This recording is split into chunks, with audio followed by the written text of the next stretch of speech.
All right, everybody, welcome back to the Be That 1% podcast. James Silva's here. Thank you for your time, your attention, your ear, and for being here. I hope your week is going well, and I hope this episode finds you at the right place and the right time. So something recently has happened in my life as far as releasing a new project that I have been working on for about 10 months. And in leading up to the release of this project, somewhere around December 2025, I was beginning to notice myself hiding in the prep, like the preparation.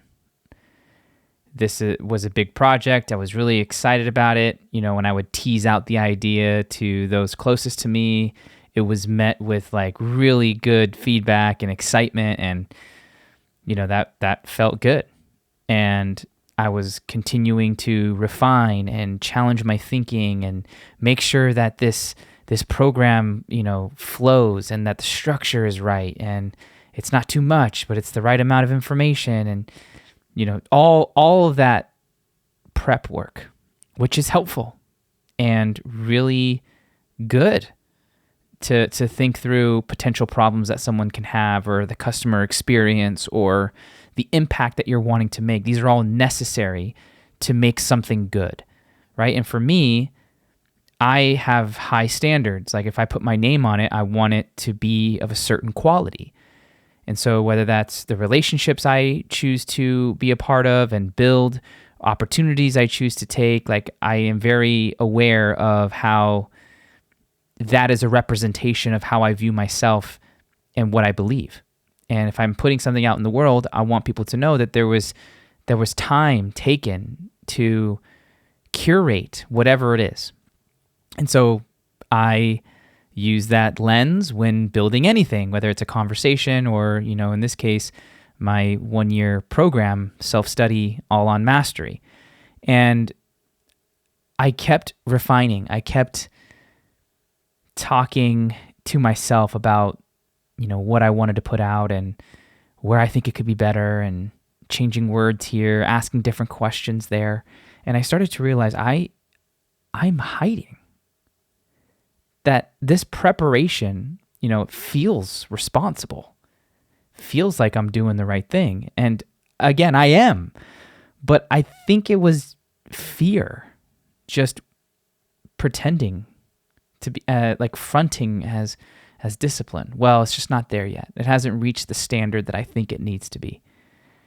And it wasn't that I was hiding from the work. I wasn't afraid to do the work. I was hiding in the work. And the more I started thinking about this, I'm like, well, where else does this show up? Not just in my life, but where else do people in general hide in the quote unquote prep work? Right? The interesting thing that I began to think about and really poke at was that high performers, or people who are ambitious or goal-oriented individuals that are constantly, you know, wanting to progress and strive, which I think is a beautiful thing. You know, I'm in that mix. I think we can procrastinate with optimization. Oh, it's not optimized. I just got to optimize this. We're always in the, it could be better. And sometimes we never ship the thing. We never put it out.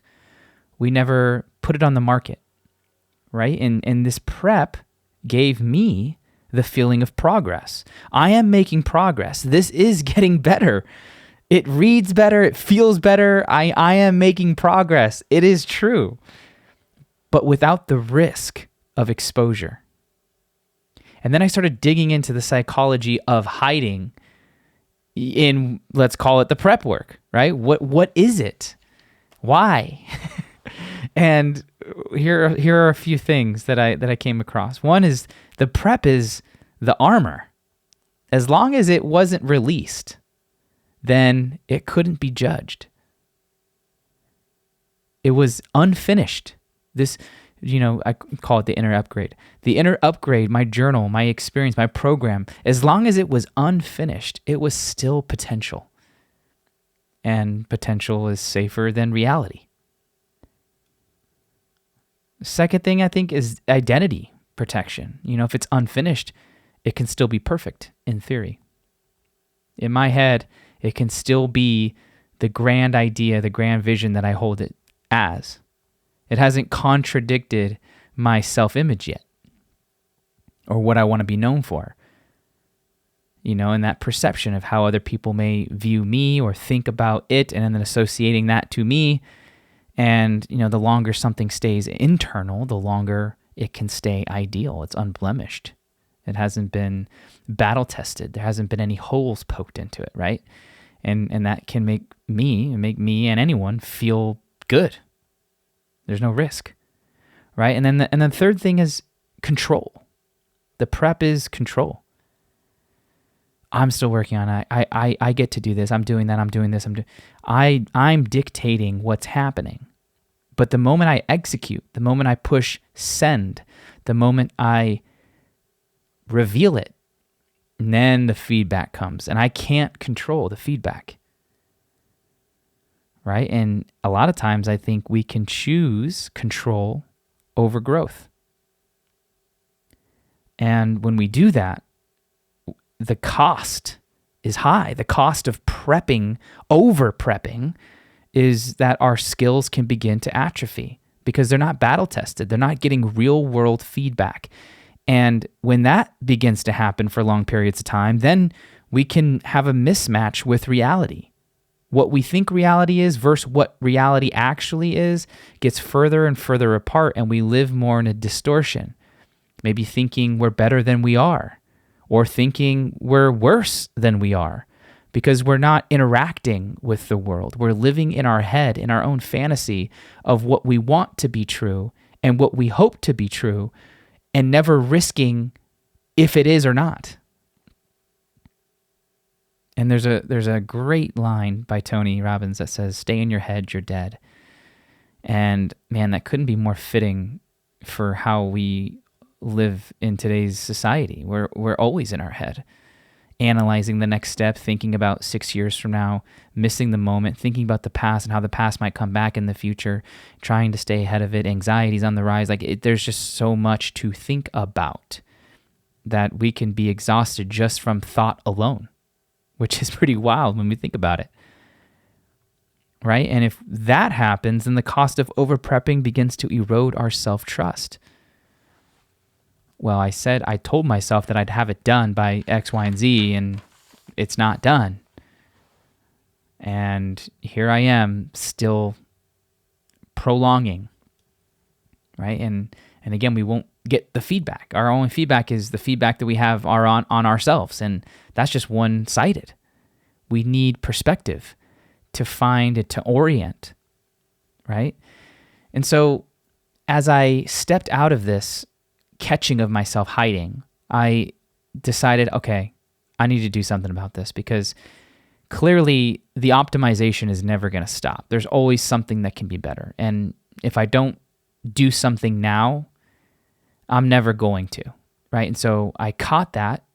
I opened up Instagram and I declared that it's complete and that it's done. And that if anyone who is interested in testing this out, providing feedback, and going through the experience, let me know.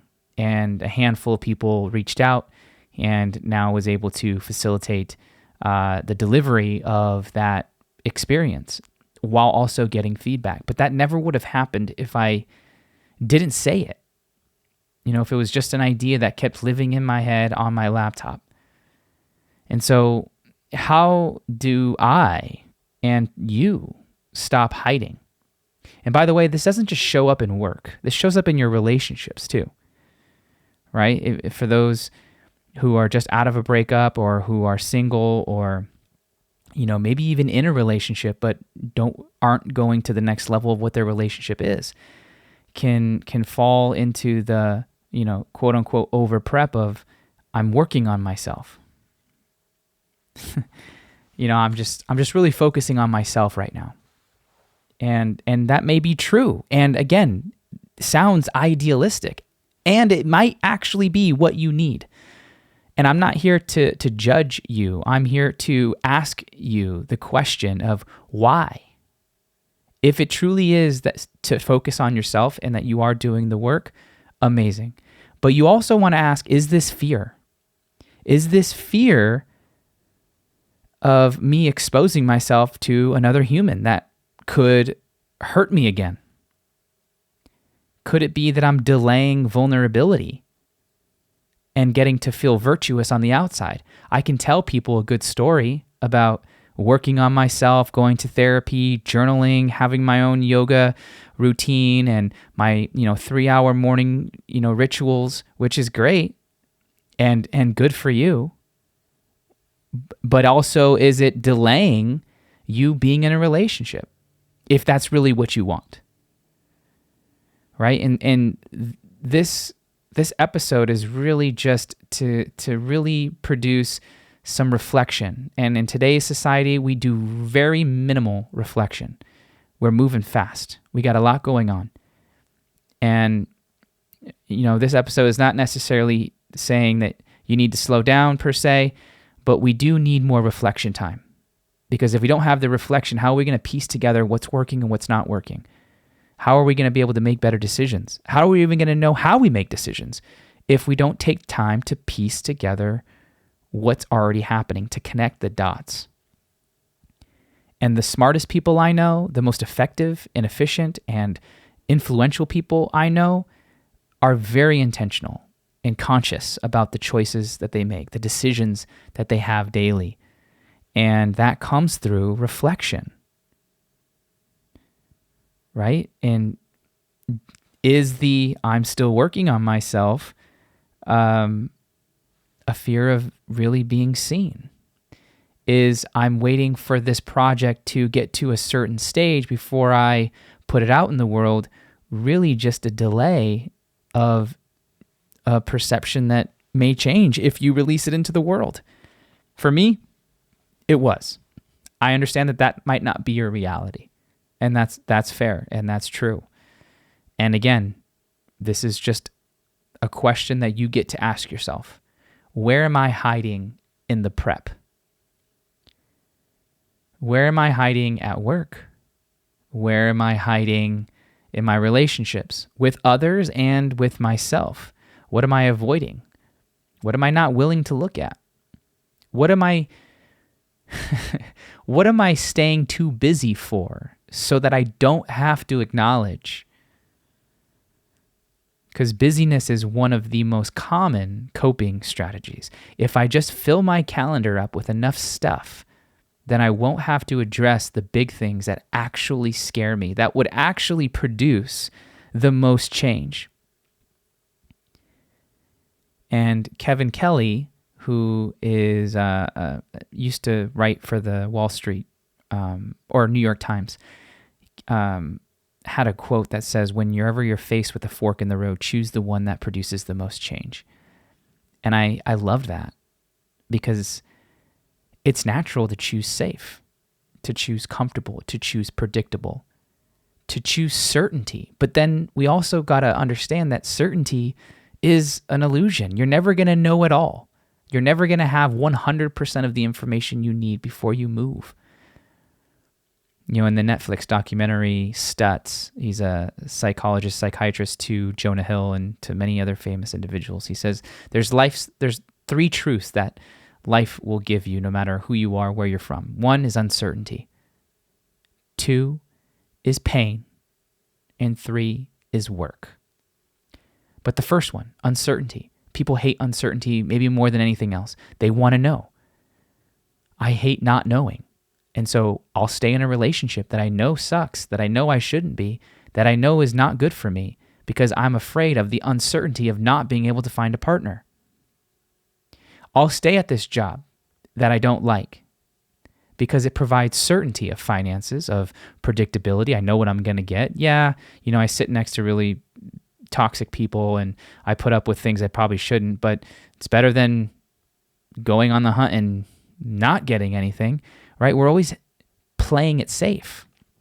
But life is inherently chaotic, and we gotta, the more comfortable we get with that idea that life is chaos and it's uncertain, and that it's not so much about you finding all the answers so that you have the certainty, as much as it is about having the courage to enter the unknown, knowing that you don't know it all, but trusting yourself that you'll figure it out. And that's where you get unshakable confidence.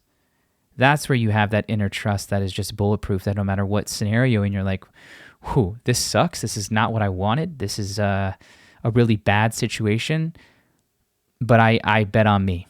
I trust me. And that comes with doing the work. It comes with asking these really hard questions. Am I hiding? And maybe your answer is no, and great. Or maybe your answer is yes, and you get to look at that. You get to hold the mirror up for you. You get to be your own guru. Because if we're waiting for someone else to give us that feedback, it may never come. And even if it does, you may not want to hear it. But if we can do this self-reflection and think, yeah, I am hiding here.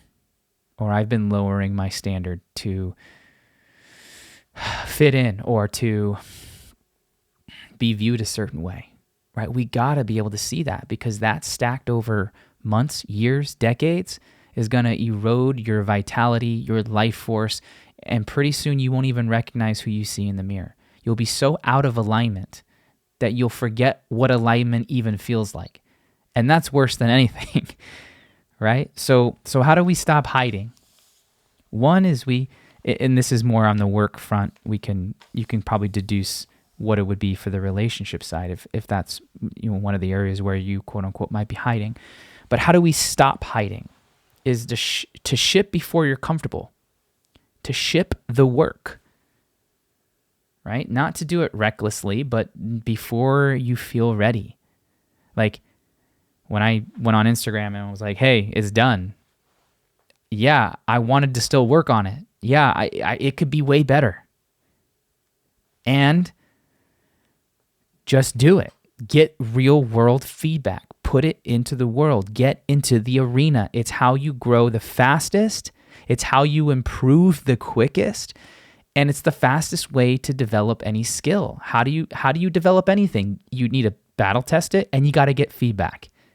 Can't just be one-sided where you control everything, because then no growth happens and you just live in your own bubble, and then you just become disconnected from everybody else, right? So send it before you're comfortable. Number 2, minimal exposure. Like, what is the minimum exposure that you can put out, right? What's the smallest version that creates real-world feedback? For me, it was making that post and then having those handful of individuals be the first testers, the early adopters, right? I'm putting it out, I've said it, and now I have, a handful of individuals who are looking at it, who are going through it, and I'm refining with them, not by myself anymore, right? That would be the minimal, smallest version that creates real-world feedback. I don't have to come up with a full-blown campaign where I'm selling and putting ad dollars and marketing spend on all that. No, I don't need that yet. But I do need to put it out there, right? That might look like going to the gym one day a week. That might look like talking about a certain thing that scares you in a relationship. What's the minimum, the smallest version of whatever it is that creates real world feedback, where you're interacting with the world, not rejecting it, not protecting yourself from it, not putting yourself in a bubble, but interacting, immersing, engaging with the world. And then 3, be hard with your boundaries on when that prep ends. That might be a date. Okay, no matter what, by X date, I'm sending it. It might be a certain version of the project, of the document, of the proposal. Send it. Or it might be a certain condition. When this condition reaches X dynamic, X, Y, and Z things line up, go. Even if it's not fully done, go. Right? And this, by operating like this, you're choosing paths that lead to change. And change is the only constant. Life will change you, or you can change yourself as life changes. But it's going to throw curveballs, right? And change is good, so long as it's deepening and strengthening your values, who you want to be, and how you want to live. And that can be uncomfortable a lot of the time, especially as you deepen that alignment. But it's necessary if we want that meaningful life and we want to eliminate the distractions or the things that don't matter, so we can make more room for the things that do. Right? So thank you for your time. Thank you for your ear. Thank you for your energy. And thank you for your willingness to reflect on this. Where are you hiding? And if you're not hiding, give yourself give yourself kudos for that, because that's also courageous and amazing.